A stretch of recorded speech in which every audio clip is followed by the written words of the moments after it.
rumah Al-Habib Abdullah bin Abdul Muttalib As-Segaf yang waktu itu masih punya adik mantu Ali bin Alwi Al-Habsyi Jakarta. Ali bin Alwi Al-Habsyi Jakarta yang masih punya keadaan mukasyafah mungkin. Jadi waktu kami singgah ke rumah Abdullah As-Segaf, ini disambut cerita oleh Habib Ali. Cerita tentang mimpi beliau. Habib Ali ini katanya mimpi ketemu Ustaz Hasan. Sebelum mimpi ngelihat foto Abu Ya Ustaz Hasan Baharun, nanya dengan bahasa Jakartanya, Habib, Ustaz, antum di mana? Di foto. Habib Ali nanya, Ustaz, antum di mana? Bahasa Jakartanya, Pak. Tidur. Dalam tidur itu Habib Ali kok kayaknya jalan-jalan ke pondok kita ini. Cuman ya Ali serba lux, mewah. Mewah betul pondok kita. Ana jalan nyampe ke kantor, lihat Ustaz Hasan lagi duduk. Ana datengin Ustaz Hasan, Ustaz, ini di mana ini Ustaz? Ini di kuburan Ali. Ini di kuburan. Saya diberi kesempatan lagi oleh Allah untuk buka ma'had di kuburan. Tuh teman-temannya itu dilihatin sama Habib Ali nih, ngelihat teman-teman kita almarhum Zumar, Zaki As-Segaf, bahkan pondok putrinya pun Ustaz Hasan juga buka di alam kuburan. Belum ada kisah dengan saya, belum, cuman saya ngambil cerita ini, Masya Allah Ta'ala. Nggak berapa lama saya kebetulan waktu itu istri, waktu kunjungan Ustaz Gaim dengan kami ke rumah Habib Ali, istri lagi hamil besar. Pas 7 bulan kita selamatan, 7 bulan kok lahir. Melahirkan istri saya prematur ya bahasa prematur. Jadi kita bawa lari, istri saya itu yang nganter anaknya ke ibu bidan, kan kondisinya hidup. Saya bawa cepat ke rumah sakit untuk di inkubator. Nyampe di inkubator nggak bisa jarum masuk, jadi nggak tertangani. Malam lahir jam 11 pagi, jam 11 malam meninggal. Saya sambil bawa mobil bingung ntar mau cerita apa sama Harim. Ini anak pertama pikir. Nyampe di rumah Harim saya gila. Anak pertama diantar hidup, pulang jenazah. Jadi gila Harim saya. Saya dulu ngajar di Pontianak, rumah di kampung. Setiap pulang saya ini dapetin istri lagi nak bobokan boneka. Boneka di ayun-ayun. Allah, masih muda punya Harim gila nggak zen, dia bilang. Masih muda punya Harim maghrum, aduh mantep. Pulang ngajar balik maghrum.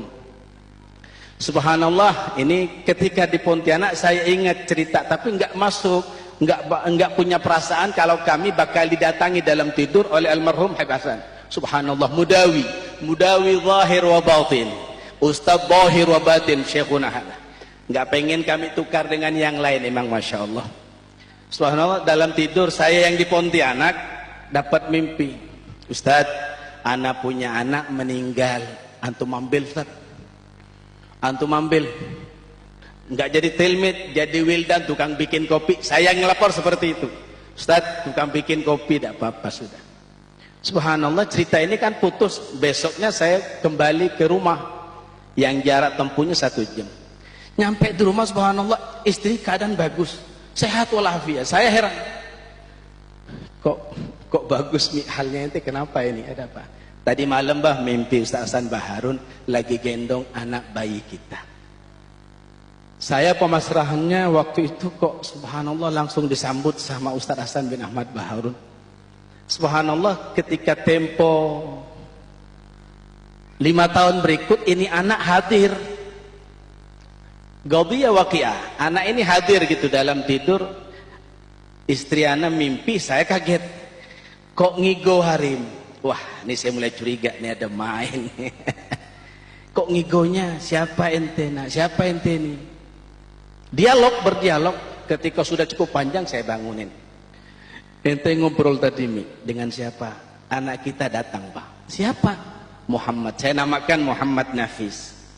Muhammad pakai celana aja nggak pakai baju. Terus saya tanya tadi, Ente di mana? Siapa ente? Saya anak Umi, Mi. Siapa Muhammad? Oh, Masya Allah. Muhammad di mana? Loh, Muhammad di pondok, Mi. Pondok mana? Anaknya masih kecil itu jawab, di pondoknya Ustadz Hasan, Mi. Yang mondok kan siapa? Lah Abah. Yang ngasih saya ke Ustadz Hasan Baharun. Allahu Akbar. Waktu itu datangnya gimana? Bisa tanya sama istri saya, pakai celana pendek. Terus saya pesan baju takwa di Raihan. Kalau nggak salah ini, Bib. Bukan cuma sampai keluar negeri, ke alam barzah nyampe tuh Raihan.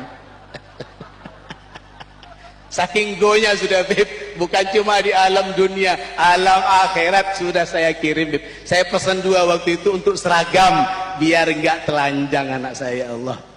Subhanallah. Terus ada qadhiyah berikut yang sama kaitannya, yang saya rasakan kita dapat inayah betul dari almarhum Hasan bin Baharun. Banyak cerita tentang teman-teman santri yang dapat musibah sakit, ini Ustadz Hasan Baharun sendiri yang datang ngobatin. Harim saya juga kena santet. Ini kebetulan ada rejal mungkin katanya pengen gila, wallahu alam sebelumnya, sampai SMS sama anak. Ali, Harim ente pisah sama ente. Kasihkan ke anak aja. Anak bilang kok istrinya orang. Segala macam cerita. Sampai dipakai santet. Mahrum. Enggak ingat, sama anak enggak kenal sebagai suaminya. Dan waktu itu yang maha dahsyatnya ini santet, hewan yang nyentuh badan Harim jatuh mati. Ya Allah, saya cuma waktu itu bertawassul dengan apa yang diberikan almarhum dari aurat. Hizbul Bahar, Hizbul Nasar, Ratib Haddad, Ratib Al-Attas, Sakrat, anak baca semua. Anak ngundang santri-santri waktu itu untuk ikut membantu membaca. Alhamdulillah, Abu Ya datang dalam tidur Harimnya, anak tidur. Najwa bilang sama Ali, rumahnya ente ini kotor. Dalam pengobatannya almarhum mengobati langsung. Bilang sama Ali, rumahnya ente kotor, suruh bersihkan. Nanti dapat satu tempat, di situ barangnya ente katanya. Suruh Ali itu lagi cabut barang, sebelum cabut nak pesan, suruh Ali baca ini. Diberi taklim sama Abu Ya, subhanallah, baca ini, baca ini, baca. Harim ini mahrum sudah enggak kenal sama anak suaminya. Kena guna-guna orang. Rambutnya udah mulai hampir botak. Suruh baca ini. Yang waktu ingat saya Al-Ikhlas, Muawwidzatain.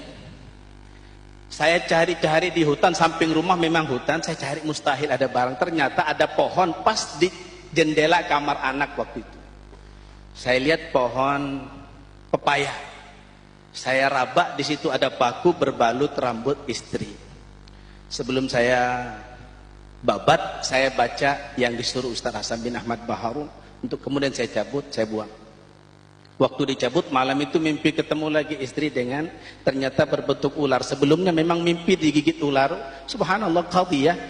Mimpi digigit kok ada bekas gigitan ular. Itu rupanya santet. Wallah, saya enggak ngerti santet. Asalnya enggak kenal santet atau santet. Cuman kok disantet akhirnya. Yang alhamdulillah saya sangat bersyukur yang ngobati guru saya sendiri, alhamdulillah. Ketika saya disuruh gitu, akhirnya begitu saya cabut paku, istri saya merasa kok seakan-akan ada sesuatu yang tercabut dari kepalanya. Dan semenjak itu alhamdulillah sembuh. Ini subhanah, jadi untuk pelajaran buat kita, insya Allah. Kalau ta'alluq kita bagus sama almarhum, insya Allah juga i'tina beliau tidak akan pernah berkurang kepada kita.